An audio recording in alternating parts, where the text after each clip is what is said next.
alamin. Wassalatu wassalamu ala asyrofil anbiya'i wal mursalin amma ba'du. Alhamdulillah pada pagi hari ini kita semua dianugerahkan oleh Allah kesehatan, kesempatan sehingga pada hari ini kita dapat melaksanakan kegiatan ujian seminar proposal. Ada 4 mahasiswa ya. Kebetulan hari ini yang akan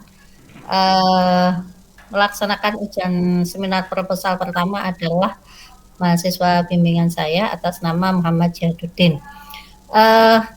Namun agar nanti apa yang kita rencanakan, apa yang kita harapkan ini sesuai dengan harapan kita, dengan rencana kita, dan dimudahkan segala hal, khususnya yang berkaitan dengan penelitian adik-adik mahasiswa, khususnya yang sempro pada hari ini ataupun bagi mahasiswa yang lain.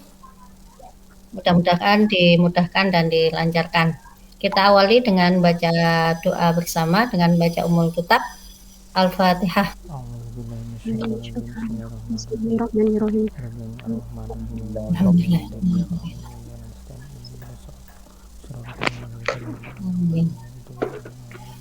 Baik, terima kasih. Langsung saja kami persilahkan kepada mahasiswa yang pertama yang hari ini ujian seminar proposal atas nama Muhammad Jahaduddin. Mohon nanti sebelum Pak Dahruji mungkin memberikan masukan, komentar, pertanyaan. Sebenarnya kalau ujian sempro ketika offline, mahasiswa yang lain juga bisa mengajukan pertanyaan ataupun masukan. Ya, baik. Nanti setelahnya langsung saja komentar, pertanyaan, dan masukan dari Ustadz Dahruji dengan harapan nanti proposal nanti yang sudah disusun dan sudah dilakukan bimbingan itu benar-benar menjadi acuan dalam melakukan penelitian. Ya, dapat masukan dari dosen pembahas pada hari ini. Monggo langsung saja Mas Jahaduddin untuk presentasi proposalnya. Silakan. Terima kasih Bu sebelumnya Assalamualaikum warahmatullahi wabarakatuh. Waalaikumsalam warahmatullahi wabarakatuh. Sebelumnya saya izin share screen dulu.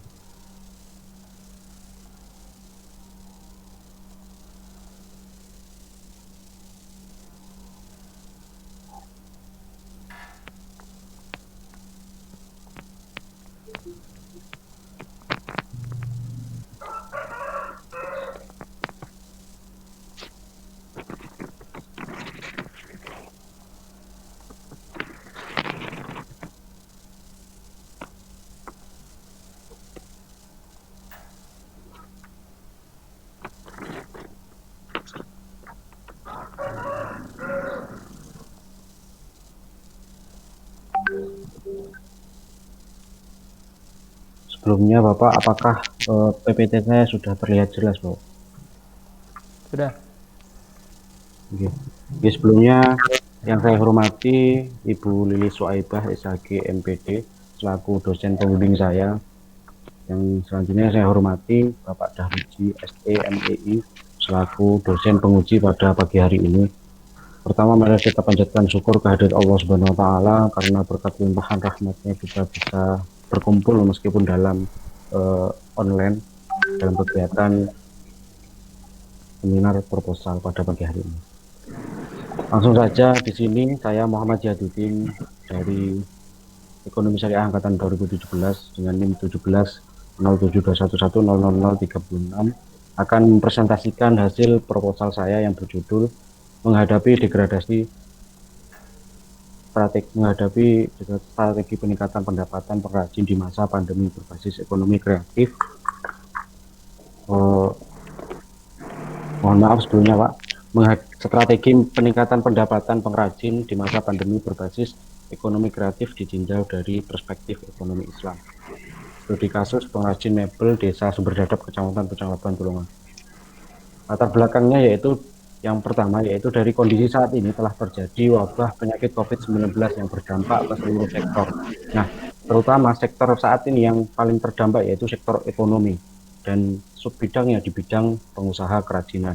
Dampaknya adalah yang pertama, pasti terdampak pada penurunan produksi pada pengrajin, yaitu pengrajin mebel. Kemudian dari produksi menurun, akhirnya berdampak pada penurunan pendapatan pengrajin. Nah, kemudian tantangannya adalah bagaimana kita mengusulkan sebuah program yang mana bisa menawarkan bagaimana untuk meningkatkan pendapatan tersebut. Yaitu kita menawarkan program ekonomi kreatif, yaitu sistem perekonomian yang mampu menjadi solusi pengusaha dan pengrajin mebel pada masa pandemi saat ini. Kemudian, ekonomi kreatif merupakan konsep ekonomi baru yang memadukan inovasi, informasi, dan juga kreativitas yang mengandalkan ide, gagasan, pengetahuan dari sumber daya manusia sebagai faktor produksi. Jadi di sini ekonomi kreatif merupakan konsep ekonomi baru yang saat ini juga sudah ada kementeriannya. Kemudian, kenapa saya memilih Desa Sumberdadap, Kecamatan Pucang Laban, Tulungagung? Karena itu merupakan daerah saya yang juga saat ini desa tersebut sebagai desa sentra mebel karena dilihat dari data yang ada di desa. Kemudian data pendukungnya yaitu yang pertama data penurunan pendapat perusahaan terdampak COVID-19. Di sini saya mengambil dari data Badan Pusat Statistik Nasional. Nah, menurut diagram lingkaran tersebut bahwasanya tentang analisis hasil survei yang dilaksanakan oleh Badan Pusat Statistik menunjukkan bahwasanya 82,85% mengalami penurunan pendapatan. Kemudian 14,60% itu mengalami untuk pendapatan yang tetap tidak menurun dan tidak naik. Nah, kemudian 2,55% itu mengalami kenaikan pendapatan.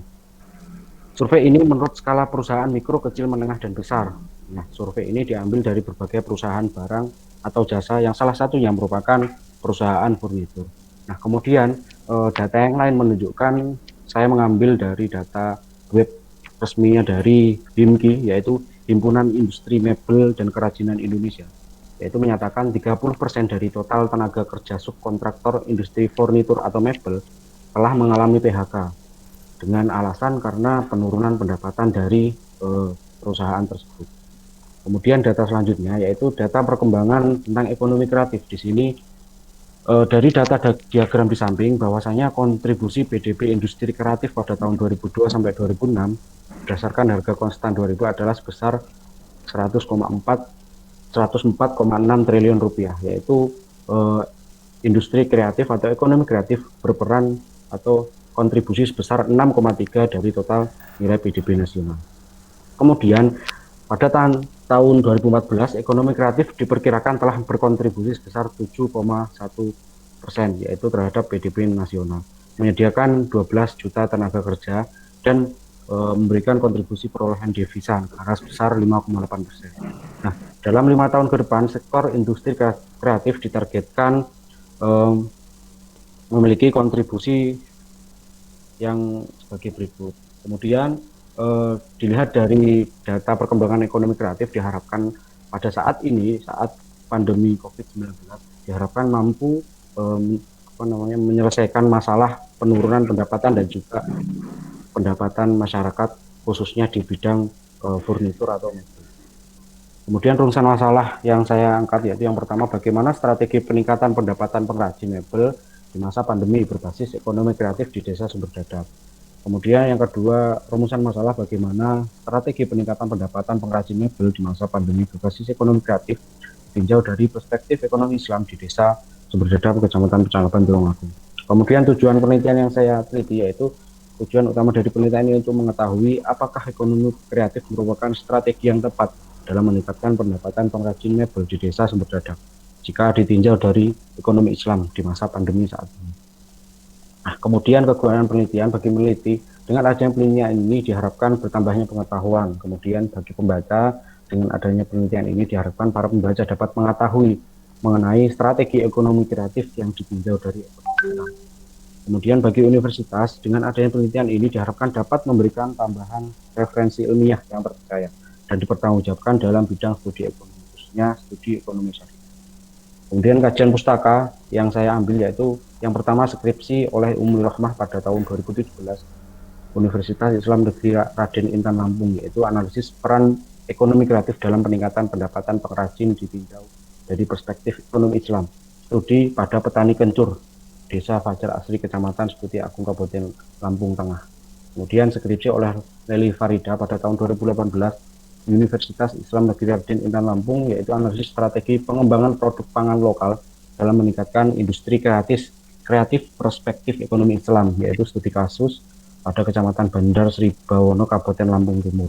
Kemudian yang ketiga, skripsi oleh Murni Reti Wiranti pada tahun 2018, Universitas Islam Negeri Raden Intan Lampung, yaitu analisis peran ekonomi kreatif pada masyarakat dalam meningkatkan pendapatan rumah tangga melalui budidaya tanaman biofarmaka dalam perspektif ekonomi Islam. Studi pada petani kencur Desa Fajar Asri, Kecamatan Seputi Agung, Kabupaten Lampung Tengah. Kemudian kerangka teori yang saya gunakan yaitu yang pertama teori pendapatan, yaitu menjelaskan pengertian pendapatan, kemudian faktor-faktor yang mengurangi pendapatan tersebut, kemudian jenis-jenis pendapatan dan pendapatan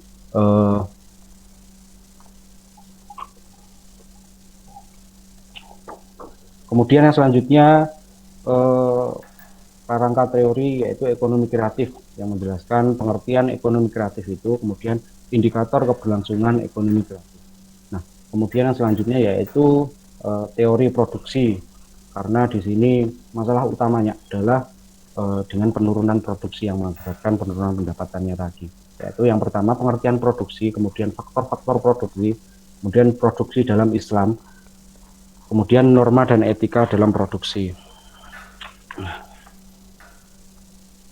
Kemudian yang selanjutnya yaitu metode penelitian, yaitu yang pertama jenis penelitian pada penelitian saya yaitu penelitian deskriptif kualitatif dengan pendekatan studi kasus menggunakan penelitian lapangan atau field research. Nah, kemudian yang selanjutnya yaitu jenis dan sumber data. Di sini jenis dan sumber data yang pertama saya menggunakan data primer yaitu observasi dan wawancara kepada pihak pengrajin atau yang memiliki perusahaan. Kemudian data sekunder, dokumentasi, laporan, dan lain-lain. Kemudian teknik pengumpulan data yaitu menggunakan wawancara, semi struktur, kemudian dokumentasi yaitu berupa foto, rekor wawancara, website, dan lain-lain. Kemudian yang selanjutnya observasi partisipasif.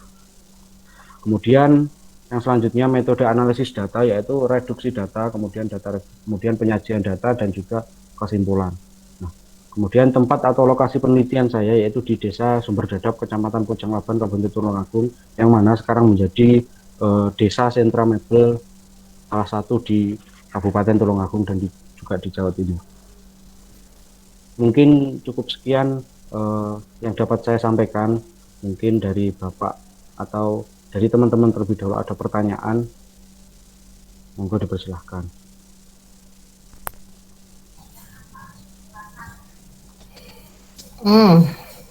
Baik, terima kasih Mas Jihat.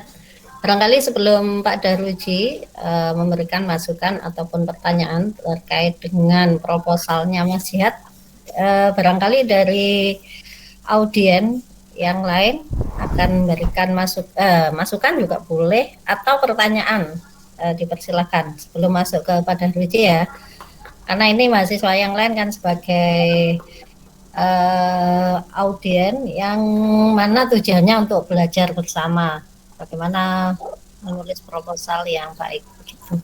Silakan, ada nggak? Tidak ada? Baik, kalau tidak ada, monggo silakan Pak Daruji diberikan masukan ataupun pertanyaan pada Mas Jihat. Baik, terima kasih Ibu. Suaranya nggak ada Pak Daruji. Sebentar. Suaranya.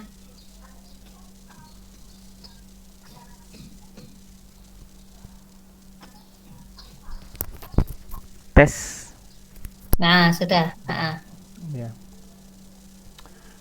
Baik, terima kasih Bu Lilis ya. Saudara Jihad dan teman-teman sekalian, saya lihat ini proposalnya ini kalau kemudian bahasanya teman-teman itu mengikuti perkembangan zaman perkembangan zaman dalam artian apa istilahnya, ada istilahnya saya lupa itu. Karena pada saat pandemik ini banyak hal-hal persoalan yang kemudian masalah ya yang harus kemudian diselesaikan dan seterusnya ya. Adanya penurunan pendapatan dan lain sebagainya yang kemudian telah disampaikan oleh Mas Jihad tadi. Nah, yang pertama Mas Jihad, saya ingin klarifikasi dulu berkaitan dengan judulnya ini ya. Pertama adalah yang ingin diteliti Mas Jihad itu apakah strategi peningkatan pendapatan atau teori produksinya? Sebelumnya Bapak langsung saya jawab ya. Ya, langsung aja Mas. Oke, jadi dari judul saya yaitu yang saya ingin teliti yaitu yang pertama adalah strategi pendapatannya, Pak. Strategi bagaimana kita meningkatkan pendapatan. Nah, kemudian bagaimana untuk produksi itu masuk ke strateginya, Bapak. Jadi di sisi lain kita strateginya menggunakan ekonomi kreatif, tapi kita juga tidak lari dari strategi yang namanya produksi karena memang permasalahan utamanya adalah di sini tentang produksi yang menurun. Seperti itu mungkin, Bapak. Oke, jadi yang ingin diteliti sebenarnya ini kan adalah bagaimana kemudian ingin meningkatkan pendapatan pengrajin, ya. Terus kemudian berkaitan dengan salah satunya adalah produksinya, kan gitu Mas? Gitu, Pak. Iya, satu komponen yang saya tulis ini kan ada tadi ini ekonomi kreatif di teorinya tadi ya. Terus kemudian teori produksinya, betul ya Mas Jihad? Gitu, Pak. Pertanyaan saya selanjutnya adalah tadi saya masih belum mendapatkan di latar belakang kenapa berkaitan dengan ini kemudian Mas Jihad itu mau meninjau dalam perspektif ekonomi Islam. Ada apa sebenarnya di situ? Jadi seperti ini Bapak, karena memang yang pertama karena di desa saya adalah mayoritas adalah masyarakat muslim, itu yang pertama. Otomatis ketika masyarakat muslim mayoritasnya, otomatis ketika kita berusaha kemudian bekerja dan juga dan sebagainya, otomatis dalam hal apapun kita harus melandaskan segala sesuatu kegiatan itu dalam hal Islam atau sesuai dengan syariah. Yaitu yang pertama, kenapa saya ini melandaskan dalam perspektif ekonomi Islam. Nah, di desa saya itu merupakan desa yang paling selatan di Pulau Jawa, salah satu paling selatan, karena di desa saya itu kecamatan yang paling selatan di Tulungagung, yaitu berdekatan dengan pesisir pantai selatan, yang otomatis di sana itu budayanya yang masih sangat kental dengan budaya kejawennya. Nah, saya ambil dari dilihat dari bagaimana masyarakat muslim mayoritas di sana yang harus ketika kita melaksanakan kegiatan ataupun berwirausaha, yang mana ini yang harus dilandaskan perspektif ekonomi Islamnya, Bapak. Jadi seperti itu. Oke, ya baik ya. Kalau boleh saya ngasih masukan, mungkin Mas Jihad dulu masih ingat ya hasil diskusi saya waktu telepon malam sebelum judul ini.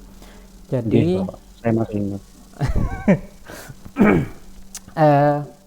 Kalau kemudian tadi yang ditanyakan berkaitan dengan Mas Jihad itu adalah dalam meningkatkan pendapatan, itu salah satunya yang ditulis di sini adalah teori produksi dalam Islam, tentu sebenarnya masalahnya itu adalah berkaitan dengan itu.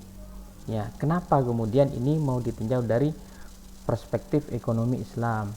Kalaupun kemudian itu adalah di sana adalah mayoritas dan seterusnya, itu menurut saya itu bukan suatu persoalan yang harus diteliti. Justru kalau kemudian misalkan di situ adalah minoritas, ini perlu diteliti nih Pak. Ya, kenapa mayoritas di sana adalah non Muslim, sementara ada sebagian Muslim yang kemudian berkegiatan di sini. Bagaimana? Jangan-jangan terpengaruh kepada persoalan ini, persoalan produksinya nanti pakai babi, pakai apa kan begitu, Mas Jihad. Ya. Tetapi sekali lagi tentu kemudian permasalahan ini harus dimunculkan Mas Jihad ya. Saya tidak tahu, mungkin nanti banyak diskusi ya sama Bu Lilis. Kalau kemudian tadi proses peningkatan pendapatan pengrajin itu adalah yang ditulis Mas Jihad berkaitan dengan produksinya, berarti ini ada persoalan dalam produksinya, ada masalah dalam produksinya, sehingga kemudian dilihat dari segi teori ekonomi Islam.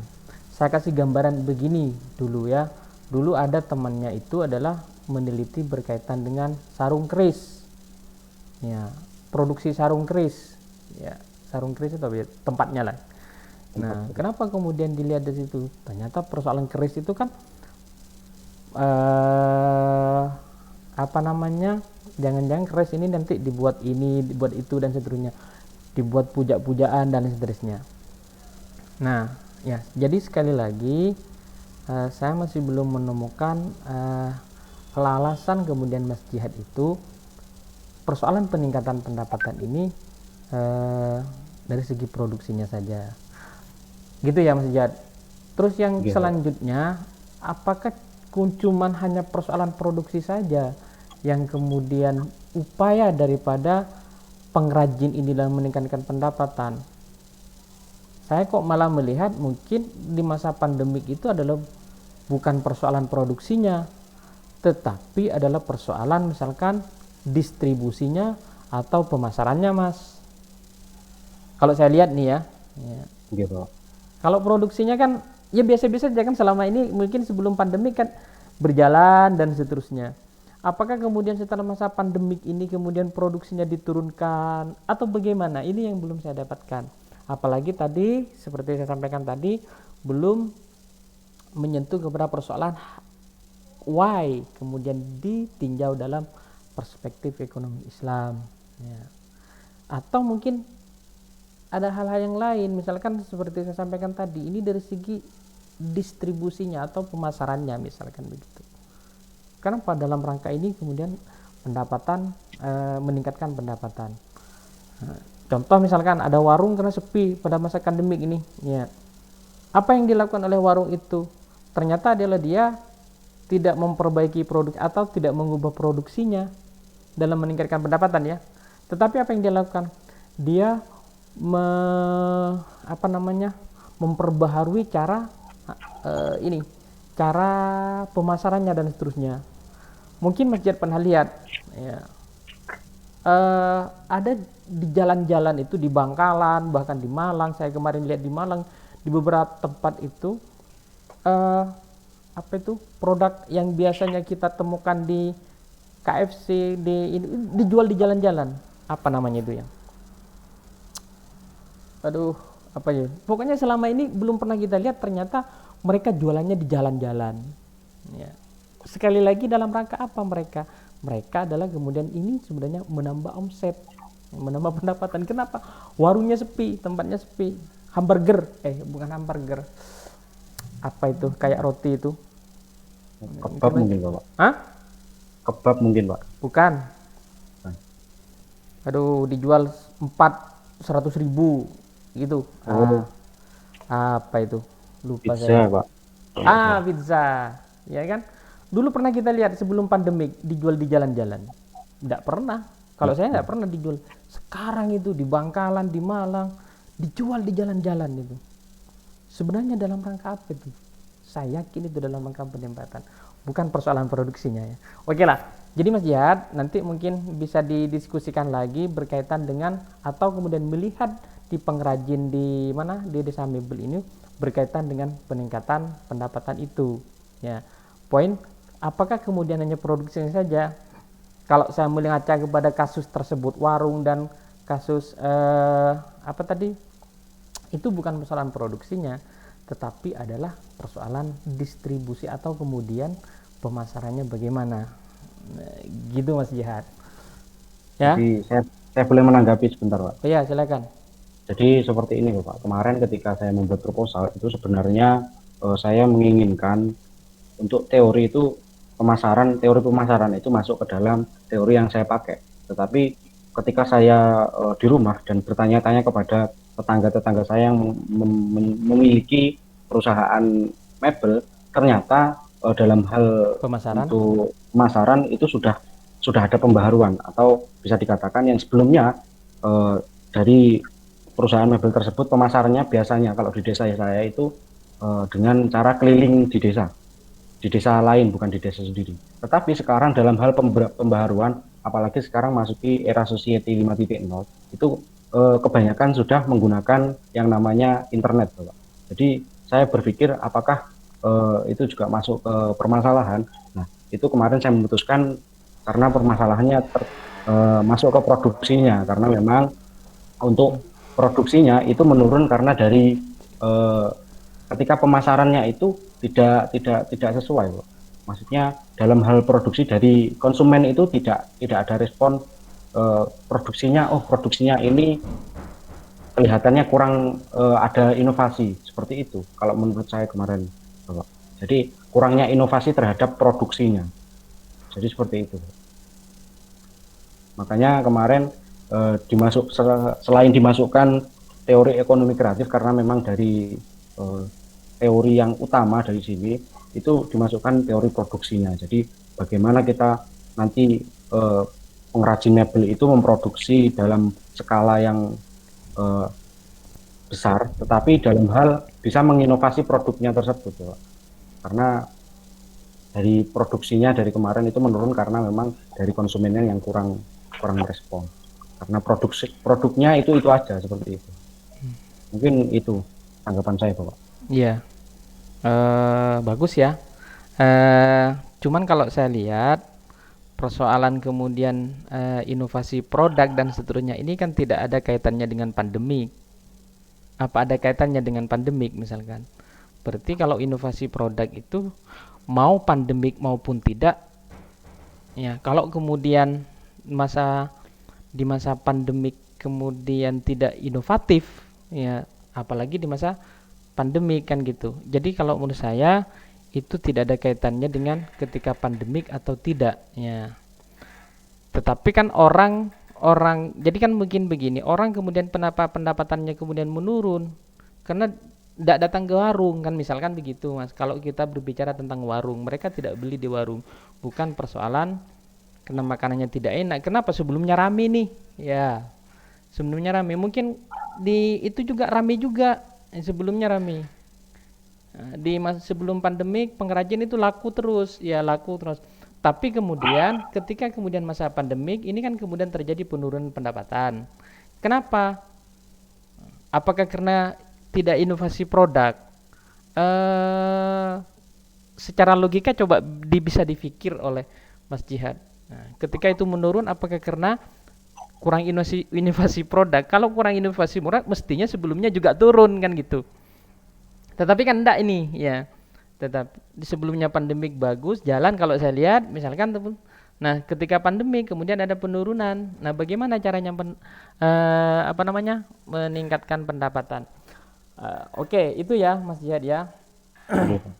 Nah, tinggal kemudian nanti sekali lagi seperti saya sampaikan tadi itu berkaitan dengan teorinya ya. Teori pengertian ekonomi Islam. Apakah kemudian hanya cukup teori produksi saja dan seterusnya. Jadi kalau hanya teori produksi saja, bayangan saya itu kan begini. Kalau di warung, ya, kemudian di warung yang sebelumnya laku, kemudian masa pandemik tidak laku, kemudian warung itu merubah menu-menunya dan seterusnya. Ya. Apakah itu kemudian logis secara teori dalam hal ini? Merubah menu-menunya. Sebenarnya kan bukan persoalan menunya, tetapi masalahnya adalah orang tidak datang kepada sana, orang tidak beli. Ya. Karena masa pandemik. Nah, bagaimana caranya kemudian produk, ya, sehingga kemudian ada delivery service, ada jualan di jalanan, dengan kombinasi misalkan kemudian free ongkir dan lain sebagainya, sehingga itu bisa meningkatkan pendapatan. Atau buy one get two, beli satu beli dua dan seterusnya. Itu kan persoalan bukan produksi, tapi adalah persoalan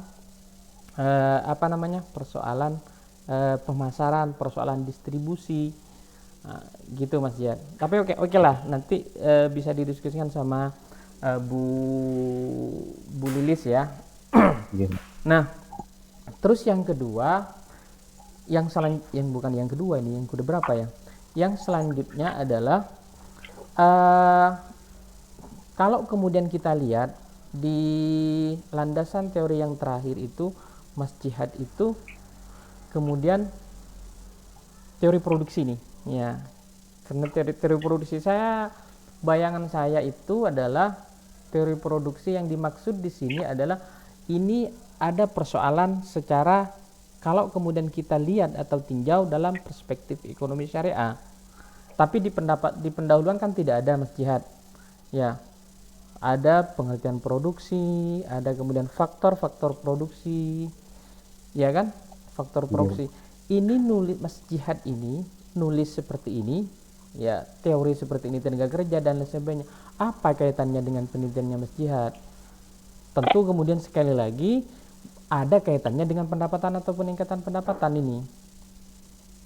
Atau yang dimaksud di sini adalah kalau kemudian berbicara tentang tenaga kerja, apa mengurangi tenaga kerja, apa seperti itu? Jadi seperti ini Bapak, kembali lagi ke teori produksi, yaitu kenapa saya mengambil teori produksi, itu yang pertama pengertian produksi dulu. Jadi pasti yang namanya perusahaan atau apalagi perusahaan mebel pasti mengalami yang namanya produksi produk seperti itu. Kemudian kenapa saya memasukkan teori produksi ini, yaitu yang pertama di sini ada faktor-faktor produksi. Jadi faktor bagaimana perusahaan itu bisa berproduksi. Nah, yang pertama yaitu modal. Nah, di sini pasti dalam hal penurunan pendapatan pasti perusahaan juga penurunan terhadap modal.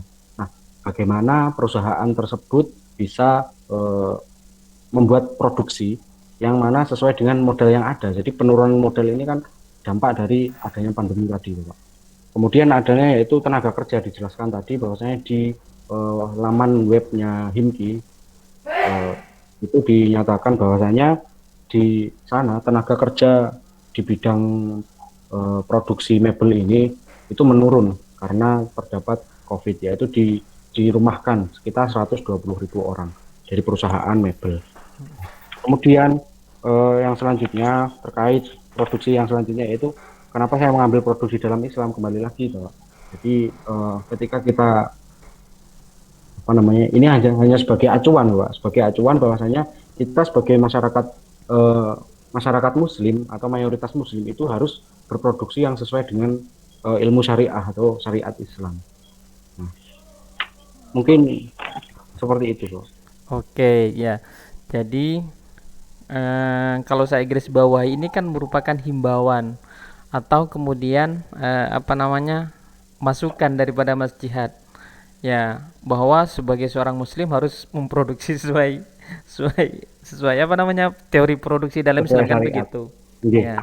Apakah selama ini produksi mereka kemudian tidak sesuai dengan produksi dalam Islam?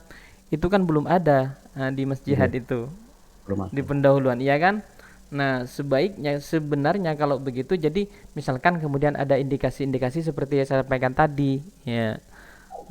Ketika mereka memproduksi dan seterusnya ternyata ada hal-hal yang kemudian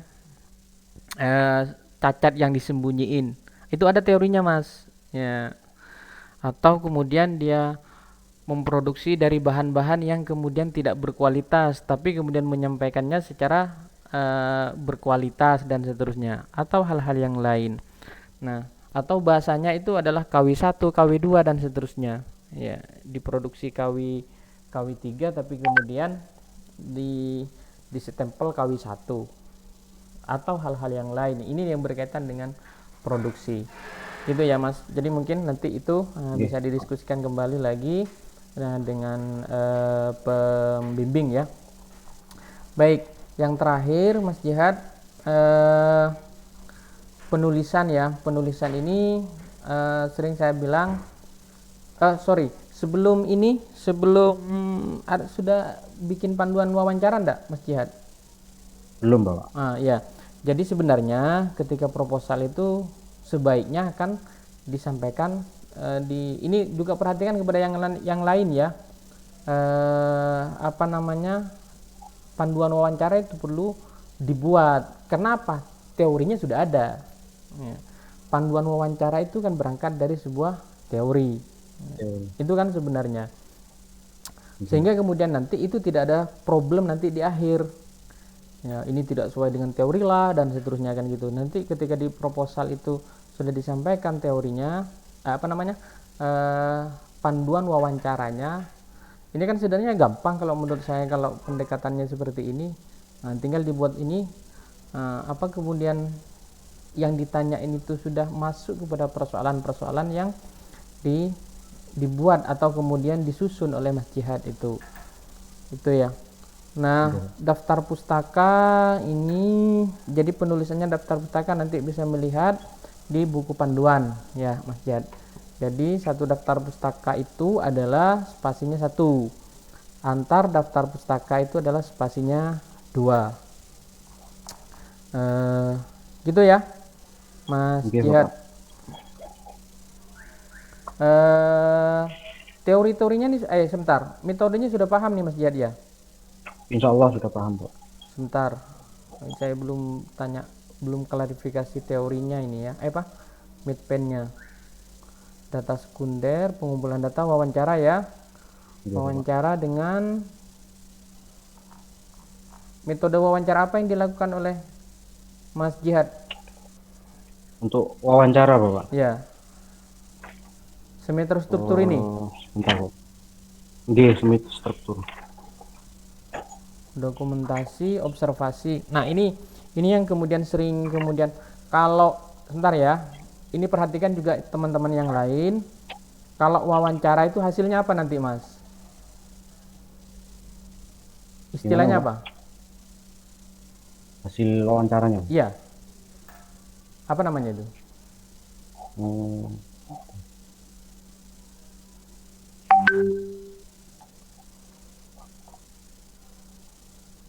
Nih, Mas Jihad melakukan wawancara nih, ya kan? Okay. Itu sebentar. Nanti rencananya Mas Jihad wawancara itu ditulis atau direkam? Insya Allah direkam, Pak. Ini tidak ada insya Allah. Ini harus tegas jelasnya. Rencananya apa? Rencana saya direkam, Bapak. Direkam ya. Habis direkam diapain? Habis direkam kita tinjau kembali, kita analisis kembali. Ini secara teknis yang saya tanya ini ya. Habis direkam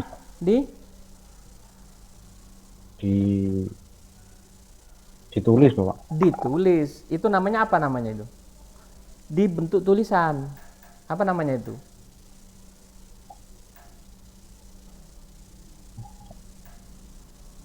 Itu namanya transkrip wawancara, Mas Jihad. Oh, nggih, Pak. Ya kan? Nih, wawancara, di wawancaranya direkam. Kemudian habis itu kemudian disalin atau ditulis dalam bentuk tulisan. Itu namanya transkrip wawancara. Dan tolong diingat, ini yang kemudian sering dilakukan oleh beberapa anak-anak yang lain atau kakak kelas Anda. Ketika saya di cross check antara rekaman dengan tulisan itu berbeda. Mestinya kalau yang namanya transkrip itu harus sama persis. Kalau orangnya batuk ya batuk, gitu ditulis.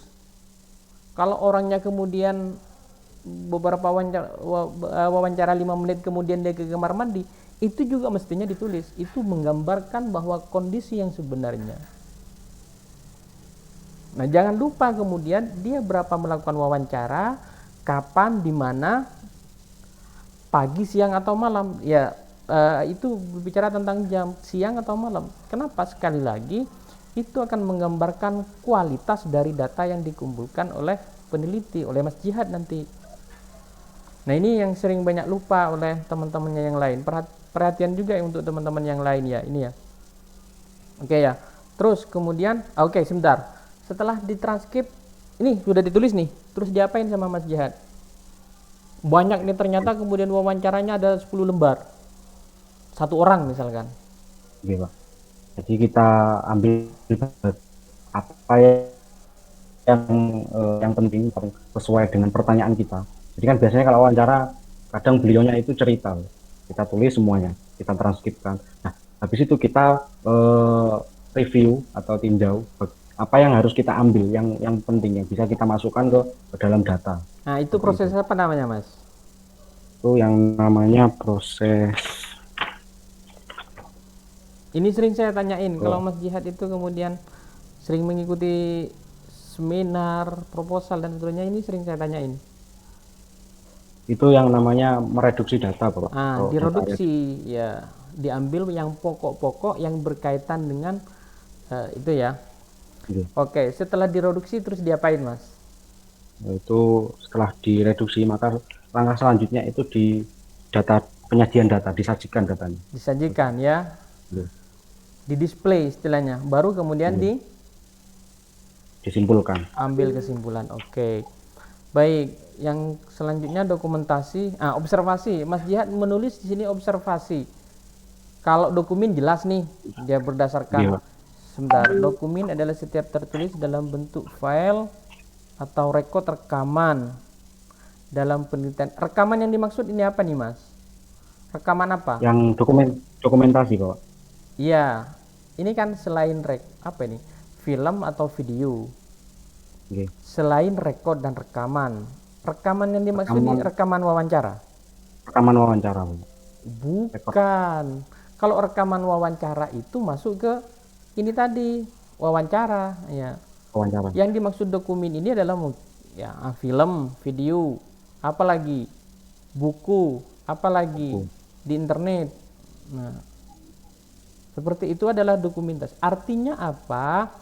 Mas Jihad menganalisis itu, satu, bahannya apa? Bahannya wawancara. Yang kedua, bahannya apa? Dokumentasi, kan gitu toh. Iya. Ya kan? Dokumentasi mungkin berbagai pendapat dan seterusnya. Atau Mas Jihad sudah menulis dari referensi tadi, referensi peneliti sebelumnya. Nah, itu namanya dokumentasi, Mas Jihad. Kalau rekaman yang dimaksud di sini itu adalah bukan rekaman wawancara, tetapi mungkin ada rekaman dia ketika dia live di studio atau di mana dan seterusnya, yang hanya voice, bukan video gitu. Dia hanya voice, kayak rekaman biasa gitu, Mas. Ya. Oke, yang ketiga observasi. Kalau observasi itu gimana, Mas? Jangan ini juga kenapa saya tanyain, sering kemudian dilakukan, dia menulis observasi di sini tapi tidak tahu. Di sini observasi saya mengambil observasi partisipatif. Sebentar, gimana maksudnya observasi itu? Coba jelaskan kepada saya. Ya, yaitu proses seorang peneliti untuk mempelajari tentang aktivitas orang-orang yang diteliti dalam setting alami. Itu bahasa. Jadi, dimana itu bahasa buku. Sekarang bahasanya Mas Jihad. Okay. Gimana misalkan nanti saya melakukan observasi, apa yang dilakukan Mas Jihad? Jadi saya melakukan yaitu meneliti atau mengamati bagaimana orang-orang itu dalam memproduksi. Oke, langsung ya, mengamati langsung. Datang ke pengrajin dan seterusnya gitu toh. Okay. Bentuknya apa nanti hasilnya? Dokumentasi, Pak. Foto-foto. Dokumentasinya bentuknya foto. Okay. Foto-foto, hah? Nggih, Pak. Ya, bukan, sekali ini bukan. Jadi dokumentasi dianggap foto-foto. Ada teman-temannya itu bahwa dokumentasi itu dia foto-foto di mana, foto dengan wawancara, itu bukan. Ini terkait dengan pengambilan data. Observasi itu Mas Jihad turun langsung. Kemana ke sana? Nah, hasilnya apa nanti? Ditulis sama Mas Jihad bahwa hasil pengamatannya langsung Mas Jihad itu adalah dalam hal produksi itu begini, begitu gitu. Bentuknya apa nanti? Hasil observasi ditulis. Nah, itu nanti sebagai bahan nanti ketika menganalisa berdasarkan wawancara, berdasarkan dokumen, berdasarkan hasil observasi, nanti itu majelis. Ini kan proses pengambilan data, Mas Jihad. Ada 3 ditulis. 3 Mas Jihad nulisnya di sini. Wawancara, dokumen, dan observasi. Observasi itu bentuknya apa? Hasil observasi. Mas Jihad turun ke lapangan. Jadi jangan salah kaprah. Saya sudah melakukan observasi, Pak. Apa buktinya? Ini foto-foto. Bukan itu. Itu selfie itu. Terus kalau foto-foto, apanya yang mau dianalisa? Kan gitu toh. Jadi mestinya hasil observasi itu adalah apa yang ditemukan di lapangan itu ditulis oleh Mas Jihad nanti. Nah, berdasarkan tulisan tadi atau hasil observasi itu sebagai bahan untuk kemudian menganalisa hasil dari penelitiannya. Gitu ya Mas Jihad? Oke, Bapak. Paham ya? Termasuk kepada yang lainnya, perhatikan juga pada yang Paham, lainnya ini. Ya.